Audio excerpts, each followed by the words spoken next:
Welcome back to the channel, where real stories hit harder than fiction. Tonight's story isn't just about love or trust. It's about the cracks that form when loyalty is questioned, when friendships cross dangerous lines, and when silence speaks louder than words. Imagine building a life with someone, only to realize the people closest to you may not be who they seem. That's where our main character found himself, caught between suspicion, denial, and the unsettling truth hiding in plain sight. So grab a drink, settle in, and let's dive into a story full of red flags, betrayal, and the kind of gut instincts you should never ignore. I first met the woman who would later become my wife years before we ever thought about dating. One of my old college buddies, let's call him Ryan, was in the same program as her. Back then we all hung out in big groups, parties, barbecues, the usual gatherings where everyone knew everyone. She stood out though. Not just because she was beautiful, curvy, full of energy, always the loudest laugh in the room, but because she had this way of pulling people in. At the time I barely noticed her. I usually had a girlfriend, and half the time she was dating someone too. Once, she even briefly dated another acquaintance of mine, Ethan, though that fizzled out quickly. Fast forward years later, and fate had its way. We both ended up working for the same large corporation, though in different departments. By then, Ryan had settled down with his college sweetheart. At their wedding, sparks finally flew between me and her. It started innocently. Jokes and work emails, then coffee breaks that stretched into long conversations, then evening walks after work. Before long we were inseparable. Eventually I asked her to marry me and she said yes. For years life was good. She was loyal, or at least that's what I believed. I'm not a jealous man. I never policed where she went, who she was with, or how late she stayed out. I'd kiss her on the cheek as she left for girls' nights, wave her off to office parties, even shrug when she went clubbing with friends. But then the red flags started. First red flag. Last spring, a group of us got together for Ryan's birthday. Just the guys, beers in hand, talking trash like old times. The conversation drifted toward wives and relationships. Out of nowhere, Ethan. Yes, the same Ethan who dated my wife briefly back in college. Looked at me and said, "You think your wife cheats on you?" I laughed. "Not that I know of. If you've got something to say, spit it out." He smirked and gave me this sly look, but then the conversation shifted and I let it drop. Still, that smile stayed lodged in my head. Earlier that same night, Ryan had told me during a smoke break, "Your wife? Nah, she loves you. She'd never cheat." Funny thing about Ryan, he was the kind of guy who chased anything that moved. He once bragged to me that he almost managed to sleep with another friend's wife. At the time I brushed it off. Later, I found out it wasn't much of an exaggeration. I also began to notice something strange whenever we visited Ryan and his wife. My wife would get dressed up like she was heading to a gala. Short dresses, bold makeup, heels. But when we visited my brother and his family, she dressed casually. My brother and his wife picked up on it too, and it nagged at me. Second red flag. That summer, for families, kids included, rented a lake house for a weekend. Campfires, games, shared meals, the whole picture-perfect retreat. But I couldn't help noticing one thing. At every meal, every group activity, my wife always ended up next to Ryan.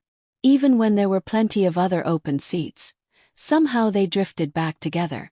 On the last day, I sat back in a hammock just to observe. Same pattern. Always side by side. I asked my cousin later if I was being paranoid. He shook his head and said he and his wife had noticed it too. "I've worked in big companies before. I've seen workplace affairs unfold.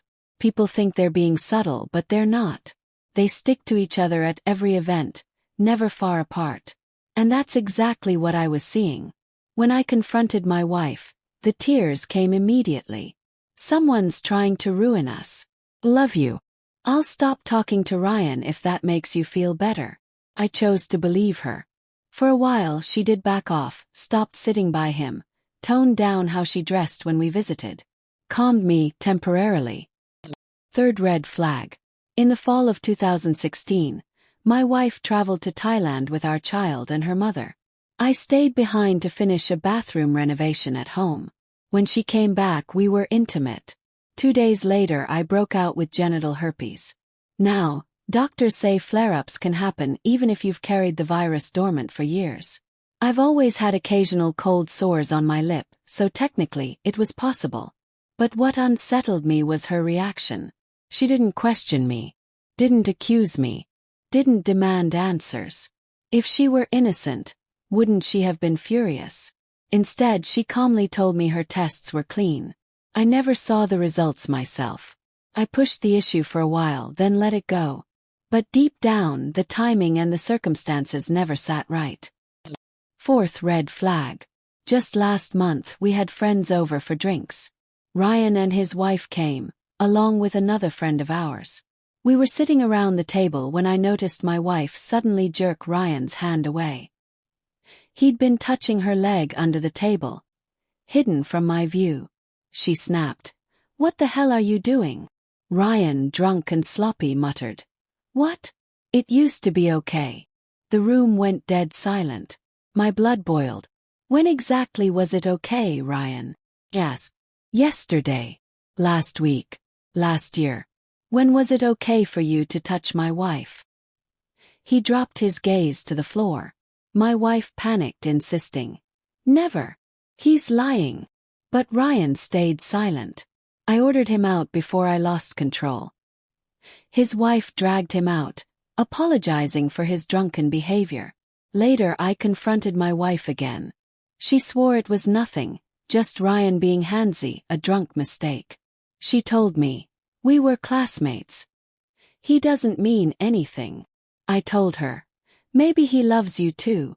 Just as a friend, right?" She insisted she loved only me. I suggested a polygraph. To my surprise, she agreed but added, "If I'm innocent, I don't know if I can live with someone who doesn't trust me." We haven't scheduled it yet. Since then, she's been overly sweet.